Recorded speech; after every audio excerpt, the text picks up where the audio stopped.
What's going on, Motor City Sports Talk? Family in the building. It's your boy CJ Goodfellow to bring some harsh truth, reality, and some I told you so to this video, man.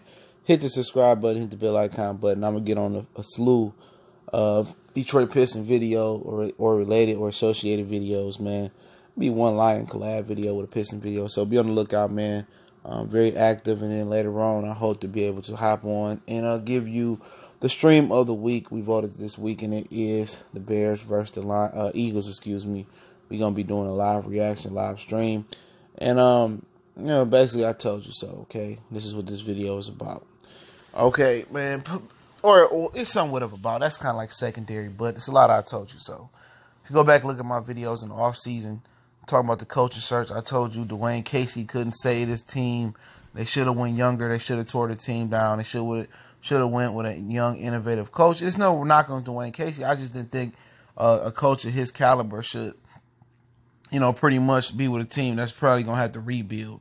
And Piston fans are shocked. I'm looking at Piston groups on Facebook. I'm looking at social media threads and stuff of that nature. And people really thought this team was going to be like a chance of making a playoff run, of winning a series or two. And that's not the case. They don't have nothing but two starters on this team, man. Okay? They don't have two top 5 or top 10 starters or top 15 starters in this league, man. So, I mean, why is everybody outraged and disappointed and crying and stuff? Like, dude, look at the roster, bro. You got 2 caliber NBA starters on this team. It's no disbelief. It's no shock. And the way you win in the NBA is with superstars. And the way you get NBA superstars to places like Milwaukee, Indiana, Detroit, Orlando, Oklahoma City, New Orleans, Charlotte, places like that, is that you got to draft them or overcompensate them. But you really got to draft them because these players today will rather take a cut and go play in L.A. or New York, Brooklyn, New York City. They'd rather take a cut and go play on the coast. And the NBA got to do something to change that, man. Okay, the NBA got to do something to make small markets attractive because, at some point, man, they're going to have to just cut the NBA down like the 8 fucking teams. Excuse my language, because I miss the same shit every year. It's the same. Somebody from California, occasional team from Miami going there every year. You had LeBron go to Cleveland and they made it, but we know that's because LeBron was there. And now he done moved to L.A., You know what I'm saying? They got to do something that make players want to go to like Philly, even though Philly could be seen as a big market team, but it seemed as a mid market team. They got to do something for people to want to come to Detroit. They got to change the rules or the cap for smaller market teams for players that want to come there and play there because, don't nobody just want to keep seeing L.A. and New York. Or, New York ain't won nothing in a while, but you catch my drift. Or, Boston or Miami win, keep going every year. You know what I'm saying? They want to see their team in it, man. And at some point, if they don't get them like 10 or 20 or 25% larger cap space than the major market teams, then how can they compete?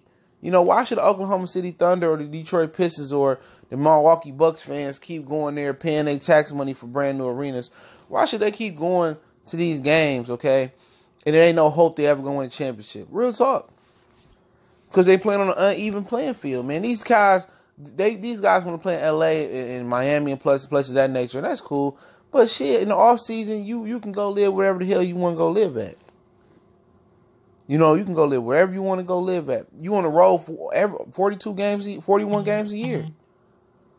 And that's why I never get that. But it is what it is. But a lot of these Piston fans are acting like they in shock and they really thought this team was going to win. It takes talent to win. It takes talent to win, and the Pistons don't have talent. They don't have it. So, how did people think? I said this the whole offseason, man. You need to tear it down. Tear it down. People said, no, we don't need to tear it down. We got a good team. No, you don't. Reggie Jackson suck. Reggie Bullock suck. Stanley Johnson suck. Okay? Luke Kennard suck. Yeah, the guy that was here yesterday, Devon Mitchell, yeah, he should have been on the Pistons. But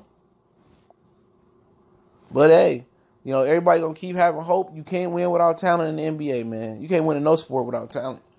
And the Pistons ain't gonna be able to get that talent, man. They handcuff in the cap with Andre and Blake Griffin. We talk about them in another video later. They in a handcuff with a whole bunch of draft picks that ain't fucking paying out, bro. And they handcuffed by Reggie Jackson contract, which he wouldn't start in probably 95% of the NBA right now.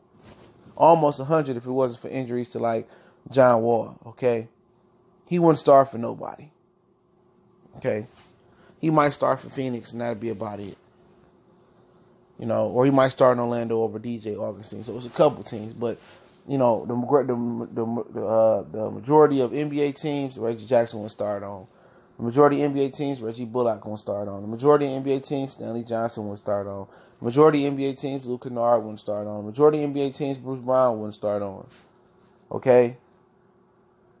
The list goes on and on and on and on, like Erykah Badu say. Go on and on. Okay? You don't have the talent on this roster to win nothing. You traded for Blake Griffin last year, and it seemed to have worked out, but gave up a lot of shit. Okay? You gave a lot of draft picks, potential talent. You could have drafted Michael Porter this year, even though they wouldn't have done that. They had drafted somebody that don't matter. You could have let him reassure, get healthy. He could have came in and been your shining knight next year. You know, because the Pistons ain't built to win right now. They thought they did a quick fix and put a winner on the floor. They trying to put a fake winner on the floor, and the fans know a real winner. Fans not gonna go to a team that they don't believe in. Instead of you prolonging the inevitable, and that's what they doing. They prolonging the inevitable. Go ahead and tear this sucker down, man. You know, tear it down, trade everybody, and be bad. You know, and get high draft picks, man. That's what the NBA is about, man. Okay, and I'm going to do a video telling you the difference in tanking in the NFL and taking the NBA. It's a huge difference, okay? But right now, don't act shocked and don't be stupid and act like you don't know why this team not winning. They're not winning because they don't have the talent. Dwayne Casey could be the greatest coach of all time, but he can't win if he don't have the talent. He don't have the perimeter shooting on this team. He don't have a point guard on his team. He don't have a real scorer that can get his own shot. Blake Griffin he's not the primary guy you want doing that, okay?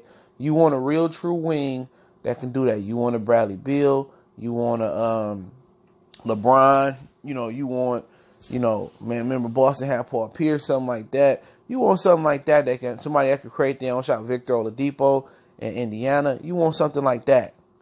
Pistons don't have that. Blake Griffin is trying to be that, but really that's not his role. You know, he's trying to learn to dribble into his role, but that's not his role. One game, this dude had 10 turnovers, I think, versus Milwaukee one day. Come on, man. You understand? Well, James Harden has that. Well, shit, James Harden make up for it for tenfold. You know what I'm saying? You know, but, you know, Pistons fans will keep getting upset, man. Don't get upset with this team, man. This team is what it's meant to be, a below 500, hovering 500 team at best. And the East has improved. You know, Orlando has emerged, you know. Boston and Philly is the usual suspect. Toronto's the usual suspect. Milwaukee has improved. Indiana improved last year, and they continue to build on it, improving this year on Oladipo getting healthy. I mean, Miami is coming. You know what I'm saying? So it's been proven. Brooklyn is coming. Charlotte, we can't beat Charlotte for crap. You know, so at the same time, man, it's just pretty much, you know, everybody getting mad, and it's something that I warn people about. I said this team just don't have the talent. You know, what do people don't understand? You look at Indiana, okay? They got a nice, you know, caliber point guard in Darren Collison. I think he's better than Reggie Jackson. Okay? They got an all-star guard in Victor Oladipo that really emerged. And then they got Miles Turner, who's really getting better this year when he's healthy. And then they got Sabonis coming off their bench, who easy star for the Pistons. Thaddeus Young will easy star for the Pistons. You know, they got some players. Bojanovic coming off the bench. Tyreke Evans coming off the bench. They got a talented team, you know, and they not considered the best team in the East or nowhere near. They in the middle of the pack. Look at all that talent they got on that team, man.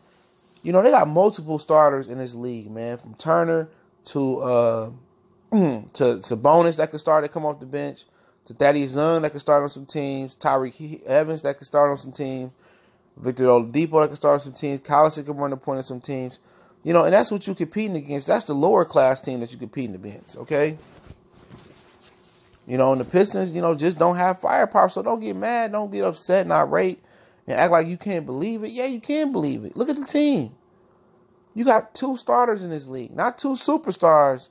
You got 2 starters in this league. You got a good all-star / superstar, probably Blake Griffin, and then you got a borderline starter / all-star, borderline all-star, which he ain't been an all-star in my opinion, it's Andre Drummond. But that's what you got. That's what you're working with. You're not working with LeBron and D-Wade, or you're not working with Kyrie and Jason Tatum, or you're not working with Westbrook and Paul George, 2 top 10 players or top 15 players. You're working with a top 20 player in Blake Griffin probably, and then you're working with a top 50 player in Andre Drummond. And the rest of everybody else is somewhere in the 100,000s or thousands of players, you know. But hey, it is what it is, man. It is what it is. You know, people gonna fight me on this video and claim the Pistons got talent. But if you go back to no offseason, and I told you guys, the Pistons should have hired Ime Udoka, you know, tore the team down, traded all the assets, got picks, and rebuild from the ground up. That's what they should have done. This team ain't winning, but they trying to put a winner on the floor, and the fans not gonna come out and see the Pistons consistently until it's a real winner on the floor. That's just what it is. You know, the fans know what's a real winner, what's not a real winner out here. You know, and nobody gonna go down to Little Caesars and take their little bit of money and go see this sorry ass team right now. You know, they gonna come see the Warriors and the Lakers and shit like that. But other than that, y'all know what it is, man. Motor City Sports Talk. Appreciate everybody checking in. Y'all can follow my other channel, Goodfellas Sports TV. Appreciate it. Make sure you subscribe button, bell icon button. We on Facebook, Twitter, Instagram. Also, can reach out to the email if you got a video request, question, business inquiry, or whatever situation may be.